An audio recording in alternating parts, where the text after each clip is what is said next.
Olá, meninos do sétimo. Para aqueles que não me conhecem, eu sou a professora Luana. Eu trabalho na sede com as turmas de sétimo A, B, C e D. E junto com o professor Douglas, a professora Nilvane e a professora Lucineide, a gente tem desenvolvido assim, um trabalho bem conjunto mesmo para auxiliar vocês nesse período da pandemia. A dinâmica aqui dessa aula vai ser bem parecida com a da aula anterior do professor Douglas, que eu sei que vocês estavam amando, mas hoje será comigo e eu tenho certeza que vocês vão se divertir, vão gostar muito. Ou pelo menos eu espero que seja assim, né? A dinâmica, como eu estava falando, vai ser a mesma, porque primeiro a gente vai corrigir a atividade que foi deixada na aula passada, que inclusive, vou ter que dar um puxão de orelha, que tem muita gente que não está participando, não está desenvolvendo as atividades. Teve alguns que desenvolveram a primeira e deixaram de desenvolver a segunda atividade. Bora lá, gente, compromisso e responsabilidade, mesmo à distância. E só depois é que a gente vai trabalhar o nosso conteúdo, que agora vai ser geometria. Vai ser bem legal. Ainda não vai ter a parte de cálculo, assim, propriamente dito. O cálculo que vai ter vai ser bem simples mesmo. Mas vocês vão gostar, porque é só aquela partezinha bem simples mesmo, assim, de identificação de poliedros e não poliedros, de figuras planas e corpos redondos. Então é bem simples mesmo e bem gostoso. É uma parte bem gostosa, assim, da geometria e eu tenho certeza que vocês vão amar. Então vamos lá. A primeira questão que nós deixamos para vocês foi essa aqui, para vocês marcar na coluna correspondente, né, os divisores dos números correspondentes. O primeiro divisor que vocês vão ter que encontrar vai ser o do 2. O divisor do 2 é o próprio 2, né, e o 1. Então, 1 e o 2. O 3 não é, e o 4 também não. Lembrando que nos divisores a gente sempre para naquele divisor que a gente está encontrando, né? Então, a resposta correta aqui vai ser o da primeira coluna, o 1 e o 2. Para aqueles que marcaram, parabéns, e para aqueles que não marcaram, da próxima vai, né? Do divisor de 14 vai ser o 1, o 2 e o 14. O divisor de 13, nós vamos ter o 1 e o 13. Lembrando que o 13 ele é um número primo, então ele vai ter como divisor somente 1 e ele mesmo, né? Então, vai ser a última coluna. O divisor de 7. O 7 também vai ser o 1 e o 7, pela mesma justificativa, por ser um número primo. Então, vai ser o 1 e o 7. O divisor de 15 vai ser o 1, o 3, o 5 e o 15. O 9 não é divisor de 15. O 13 também não é divisor de 15. O 8, muito menos. Então, o correspondente vai ser a primeira coluna, os valores da primeira coluna.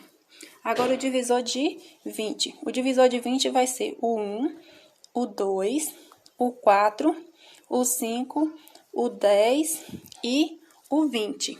Então, vai ser a segunda opção. Os divisores de 60 já tem um pouquinho mais de valores, né? Então, vai ser o 1, o 2, o 3, o 4, o 5, o 6, o 15, o 20, o 30 e o 60. Então, nós temos como alternativa a primeira. Já o divisor de 35 vai ser o 1, o 5, o 7 e o 35. Então, nós temos a última alternativa. O divisor de 100, ou os divisores de 100 que nós temos são do 1, o 2, o 4, o 5, o 25, o 50 e o 100. Então, vai ser a segunda alternativa, a segunda opção. E o divisor de 5, como ele é um número primo, logicamente, vai ser o 1 e o próprio 5. O divisor de 49 vai ser o 1, o 7 e o 49. Então, a última coluna. Para aqueles que acertaram, parabéns. Para aqueles que não acertaram, volte lá no vídeo que o professor Douglas deu uma explicadinha para vocês. Ou então procure vídeo no YouTube, tem bastante vídeos. Ou me procure, viu? Demora um pouco para responder, mas eu respondo. E os professores de vocês também, eu tenho certeza que eles auxiliariam vocês nessas dúvidas que vocês tiverem, viu? A segunda questão. Na segunda questão, nós temos o seguinte: 4 alunos do 6º ano de uma escola, em uma aula de matemática, fizeram as seguintes afirmativas. A primeira aluna, ela diz que, com a exceção do zero, qualquer número é divisor de si mesmo. Isso é verdadeiro, né? O zero está fora, mas o 1 divide 1, o 2 divide o 2, o 3 divide o 3 e assim sucessivamente. Então, essa afirmativa, ela é correta. O aluno 2. Qualquer número diferente de 0 tem infinitos divisores. Isso aqui, essa alternativa ela é falsa. E nós podemos tirar pelas questões anteriores, né? Que nós tivemos lá, por exemplo, o 2. Nós paramos o divisor no próprio 2. Do 14, nós paramos o divisor no 14. Do 100, paramos no 100. Então, sim, tem um limite. Então, essa alternativa é falsa. Do aluno 3.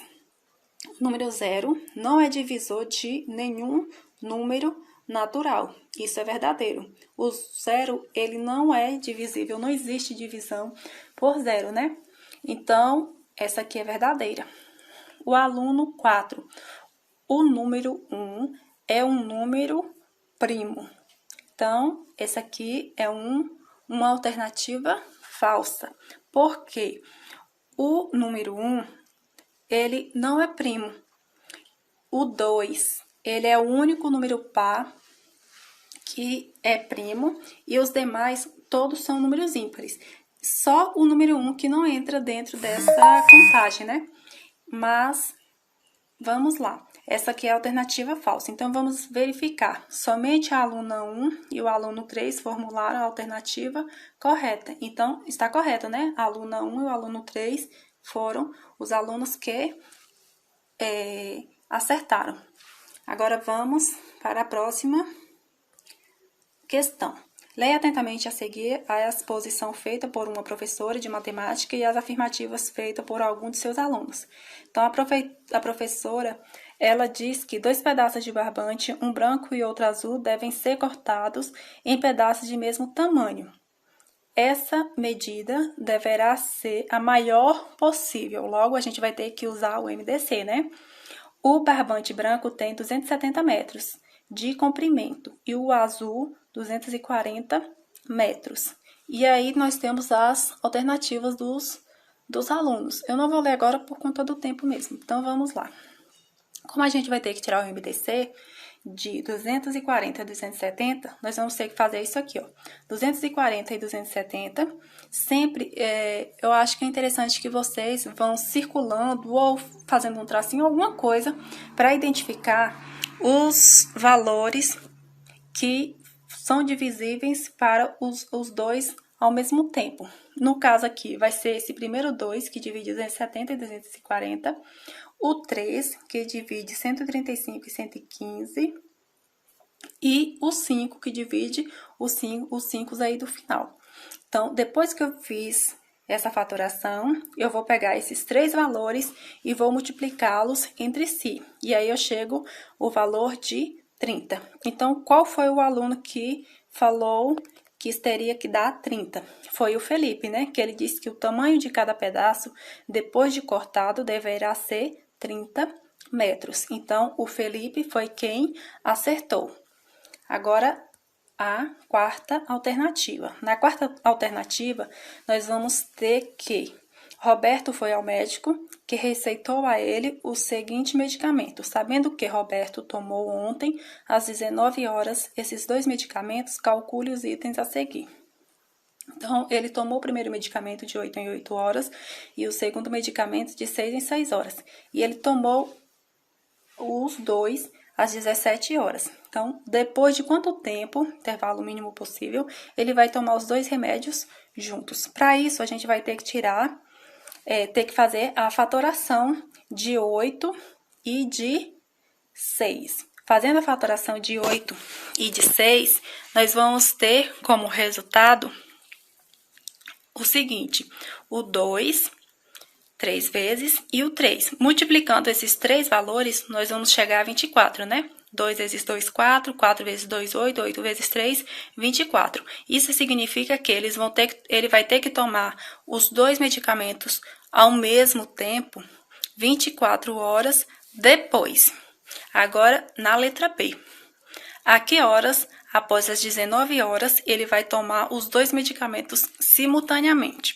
Como ele vai tomar o remédio 24 horas depois, e ele tomou inicialmente às 19 horas, ele irá tomar os dois novamente às 19 horas, né? Então, ele vai tomar às 19 horas do dia seguinte. Como é 24 horas, que a gente encontrou lá na letra A, e ele tomou no dia anterior, às 19 horas, os dois medicamentos, ele vai ter que tomar no dia seguinte, às 19 horas, novamente os dois remédios juntos.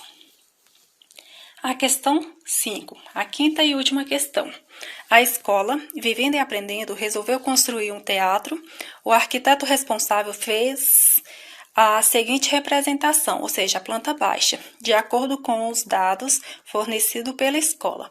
Esse teatro possuirá 3 setores para acompanhar o público, sendo que o setor A terá 135 poltronas, o setor B 105 poltronas e o setor C 90 poltronas. O número de poltronas por fileira será o mesmo nos 3 setores e deverá ser o maior possível, logo será MDC. Máximo divisor comum. Calcule quantas fileiras de quantas poltronas haverá em cada setor. Então, aqui a gente vai ter que fazer basicamente 3 cálculos. A fatoração, depois a gente vai ter que fazer a multiplicação para descobrir quantas poltronas, desculpe, e depois quantas fileiras, né? Então, vamos lá. Primeira parte, a fatoração. Fatorando 90, 105 e 135, nós teremos como resultado do nosso MDC o 3 e o 5. O 3 e o 5 porque são os valores que nós vamos dividir o 90, o 105 e o 135 simultaneamente. No caso, na verdade, vai ser o 45, 105 e 135. E depois o 5, 35 e o 5 novamente, né? Quando a gente encontrar esse 3 e o 5, a gente vai fazer a multiplicação. 3 vezes 5, 15. Então, a gente terá 15 poltronas em cada fileira. Para descobrir a quantidade de fileiras, é só fazer a divisão. Para quem está ainda com um pouquinho de dificuldade na divisão, estudando a tabuada, viu, pessoal? Então, vamos lá. 135, que é a quantidade de poltronas que tem no setor A, dividido por 15, vai dar 9. Então, no setor A terá 9 fileiras de 15 poltronas.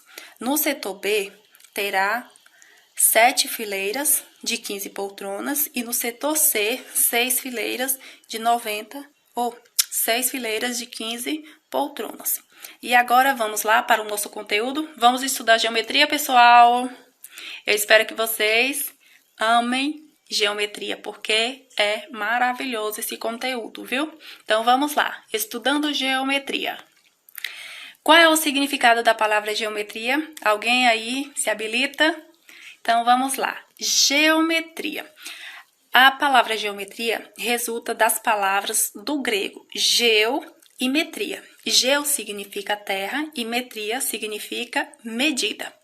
Viu? Então, como tem aqui na nossa figurinha, vai ser a medida da terra, né? Se na atividade que nós deixaremos para vocês tiver lá qual o significado da palavra geometria, qual é a alternativa, qual será a alternativa correta? Vai ser medida da terra, porque geo significa terra e metria significa medida. Lembre aqui da Mafalda, medindo a terra, que vocês vão conseguir acertar essa questão, viu? Então, vamos lá. Quando a gente estuda geometria, em todo o estudo da geometria, ela se baseia em 3 elementos primitivos. Quais são eles? Vai ser o ponto, a reta e o plano. O ponto vai ser um pontinho mesmo, representado pelo P ou qualquer outra letra do alfabeto, sendo sempre uma letra maiúscula. A reta vai ser representada, nesse caso aqui, pelo R, mas também pode ser qualquer outra letra do alfabeto, embora na grande maioria das vezes vocês vão encontrar o R ou o S. E vai ser representada por um traço, e essa letra do alfabeto ela sempre vai ser representada por letras minúsculas. E o plano vai ser representado por qualquer letra grega, embora na maioria das vezes vocês vão identificar o alfa, que é essa letrinha que está aí, parecendo um X, só que de um lado fechado. E é esse planozinho mesmo, viu? Agora vamos à definição de cada um. O ponto. O ponto não tem comprimento, ele não tem largura e também não tem espessura. Por isso dizemos que o ponto, ele não tem nenhuma dimensão.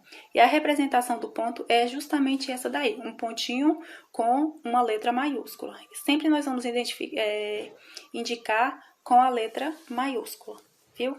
E aqui nós temos um exemplo de ponto, que são as estrelas no céu. Quando a gente olha para o céu, a gente tem a ideia, quando a gente vê as estrelas, a gente tem a ideia de pontos, né? Agora, a reta. O que é a reta? A reta vai ser um conjunto infinito de pontos alinhados, que aí quando a gente une esses pontos, a gente forma uma reta. Lembrando sempre também que a reta ela não possui nem começo e nem fim. E por isso a representamos com 2 setas nas extremidades, como vocês podem ver aí na figurinha ao lado esquerdo de vocês. A reta ela também não possui largura e nem espessura, só possui comprimento. Por isso, dizemos que ela possui uma dimensão. E a reta, como eu já havia falado inicialmente para vocês, ela é representada pela letra minúscula, por uma letra minúscula, viu? Qualquer letra. Aqui a gente está representando pelo R, mas pode ser também outras letras do alfabeto. E o exemplo que a gente traz para vocês são esses raios de luz, que ele representa retas, viu? Então, vamos lá agora para o plano. O plano, eles são infinitos. Como não possui espessura, mas ele possui largura e comprimento, dizemos que o plano possui 2 dimensões. O exemplo que a gente traz aqui de plano é essa superfície de um chão da sala, mas a gente pode também imaginar como um exemplo de plano, um espelho, uma porta, uma parede. Então, tudo que representar apenas um plano mesmo, algo reto, é um plano. E a representação dele vai ser uma letra grega. Aqui a gente está trazendo o alfa. Os tipos de figuras que a gente estuda na geometria agora, né? A gente vai estudar. Vai ser as figuras planas e as figuras espaciais sólidas. Nas figuras planas, nós vamos ver triângulos, quadrados, retângulos, losangos, paralelogramo, trapézio, círculos e outras. E a definiçãozinha aqui, as regiões planas são chamadas de bidimensionais. Por que bidimensionais? Porque possuem 2 dimensões. E quais são essas 2 dimensões? São as larguras, ou seja, desculpe-me, a largura e o comprimento.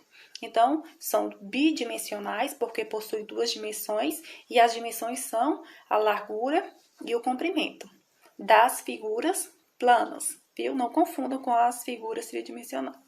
Então, figuras planas, 2 dimensões, largura e comprimento. Aqui na figura plana, quando a gente estiver estudando as figuras planas, o que a gente vai ver de cálculo é algo bem simples, que vai ser a área e o perímetro. Lógico que vai depender da figura, a área vai mudar, né? Dependendo da figura, a área vai mudar. Mas o perímetro é bem simples mesmo. Então, o perímetro vai ser a soma de todos os lados. No caso aqui do retângulo, a gente vai somar, pegar os valores dos lados do perímetro e a gente vai somar. Nesse exemplo aqui, nós temos 2 mais 3 mais 2 mais 3. Embora não esteja aparecendo os valores nos 4 lados, nós sabemos que o retângulo, a parte da largura é igualzinha, a parte de baixo é igual à parte de cima. E na lateral, a partezinha de um lado é igualzinha à partezinha do outro, né? Por isso que a gente tem aqui, ó, repetindo, 2 e 2, 3 e 3. Então, 2 mais 2, 4. 4 mais 3 vai dar 7. 7 mais 3, 10. Então, 10 centímetros.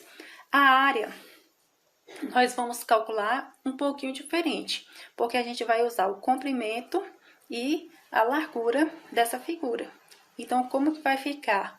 O comprimento vezes a largura. Ou a largura vezes o comprimento, né? Então, 2 vezes 3 vai dar 6. 6 centímetros ao quadrado. O ao quadrado por se tratar das duas dimensõezinhas aqui, viu? Agora aqui, o que eu estava falando para vocês. Que dependendo da figura, a área ela vai mudar, né? Então, aqui no perímetro, você somando os lados, de todos os lados da figura, você vai encontrar o perímetro. Já a área não, que nem no triângulo, nós temos base vezes altura dividido por 2.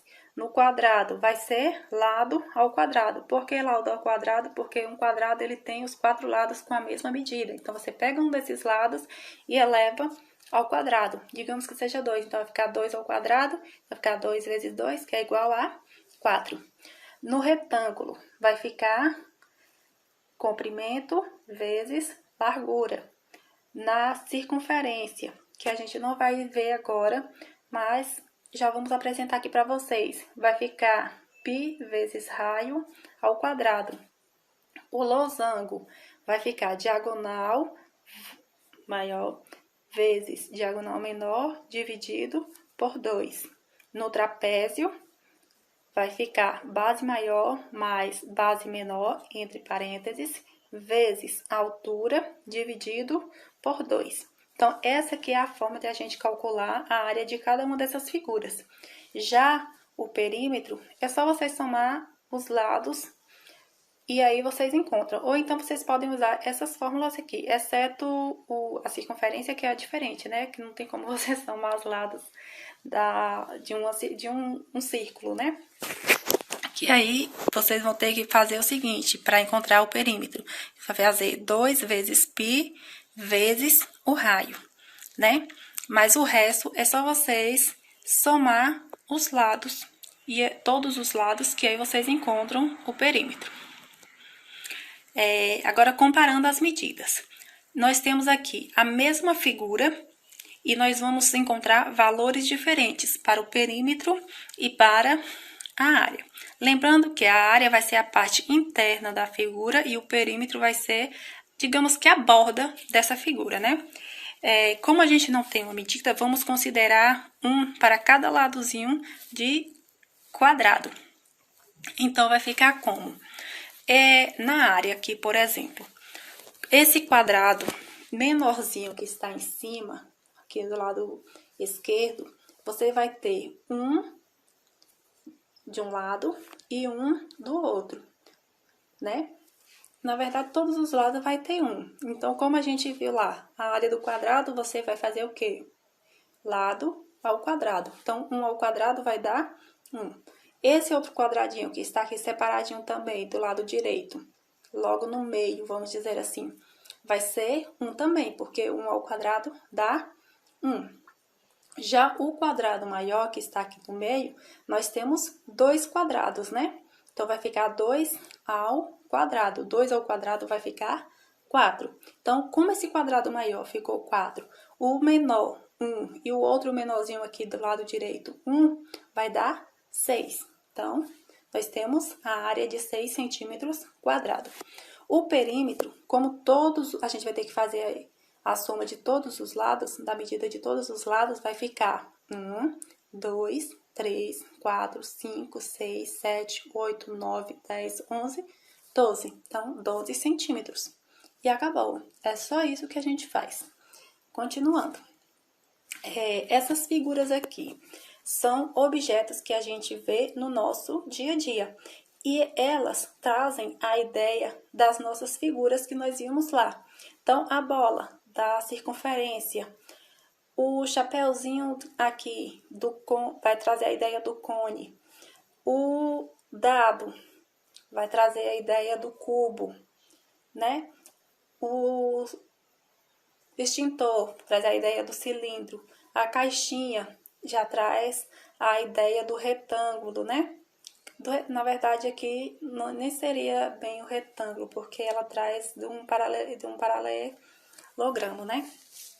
Então, cada figura que a gente vê no nosso dia a dia, ela traz a ideia de uma figura geométrica. E muitas das vezes a gente não consegue associar esse conteúdo, essas figuras, com o nosso dia a dia.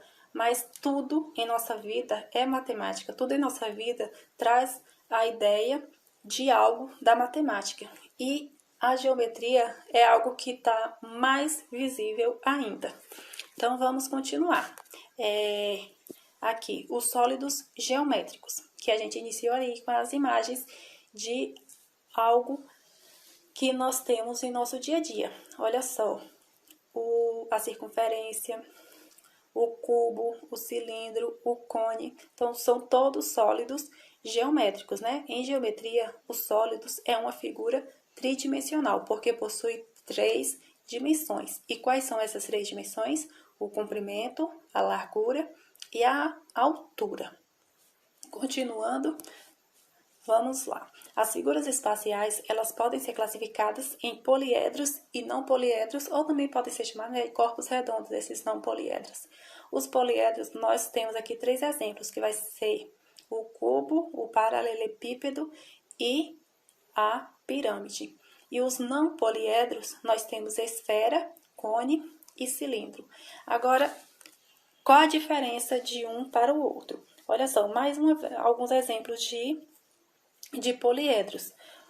Os sólidos geométricos que possuem apenas faces planas são chamadas de poliedros. Já aquelas que possuem as faces arredondadas são chamadas de não poliedros ou corpos redondos.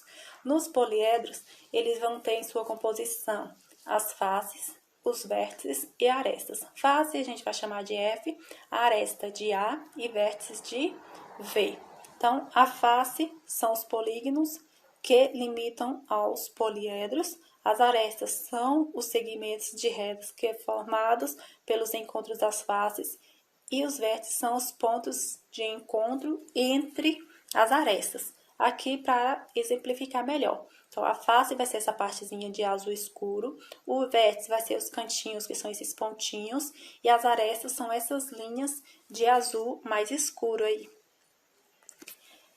Os corpos redondos, como eu havia falado, são corpos redondos, sólidos geométricos, cuja superfície apresenta pelo menos uma parte com forma arredondada. Os 3 exemplos aqui vocês conseguem ver que tem faces que apresentam uma parte com a forma arredondada, né?